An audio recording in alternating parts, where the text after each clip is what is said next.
Friends, ఇప్పుడే అందిన వార్త. తెలుగు రాష్ట్రాల్లో మళ్ళీ భారీగా కరోనా కేసులు, పలువురు మృతి అంటూ లేటెస్ట్ అప్డేట్ అయితే రావడం జరిగిందండి.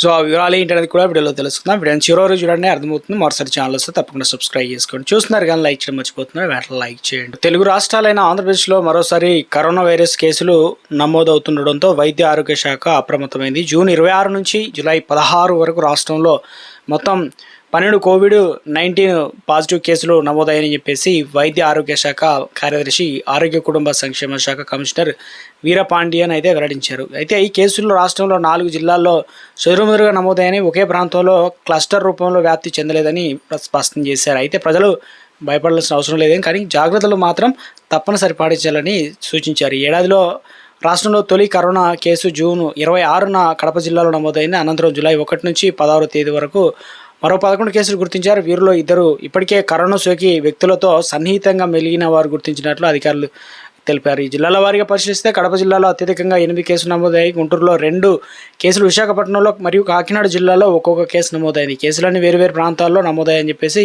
ఎక్కడ సామూహిక వ్యాప్తి కనిపించలేదని వీరపాండియన్ అయితే తెలియజేశారు. ఇక రాష్ట్రంలో నమోదైన 12 కేసుల్లో 3 ప్రస్తుతం స్వీయ గృహ నిర్బంధం ఉండగా 2 ఆసుపత్రిలో చికిత్స పొందుతున్నారు. మరో 3 పూర్తిగా కోలుకొని డిశ్చార్జ్ అయ్యారని, ఇదే సమయంలో కరోనా పాజిటివ్ తేలిన 4 మరణించారని, వీరిలో కడప జిల్లాకు చెందిన 3, కాకినాడ జిల్లాకు చెందిన 1 ఉన్నారు.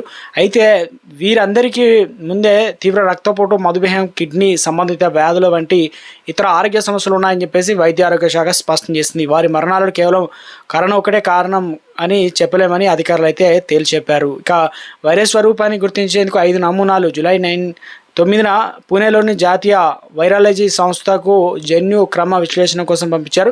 ఈ పరీక్షల ఫలితాలు ఆధారంగానే ప్రస్తుతం వ్యాప్తి చెందుతున్న వైరస్ వేరియంట్ పైన స్పష్టత వచ్చే అవకాశం అయితే ఉంది. జూన్ 26 నుంచి జూలై 15 వరకు రాష్ట్రంలో మొత్తం 67 మంది కరోనా పరీక్షలు నిర్వహిస్తుంటే 11 మంది పాజిటివ్గా నిర్ధారణ అయింది. మరో వ్యక్తికి తమిళనాడులోని వేలూరు CMC ఆసుపత్రిలో నిర్వహించిన పరీక్షలో కరోనా నిర్ధారణ కావడంతో రాష్ట్రానికి సంబంధించిన మొత్తం కేసుల సంఖ్య 12 అయితే చేరింది. వైరస్ స్వరూపాన్ని గుర్తించేందుకు 5 నమూనాలు అయితే ఈ రకంగా ఏర్పాటు చేసినట్లు అప్డేట్స్ అయితే ఇవ్వడం జరిగిందన్నమాట మనకు.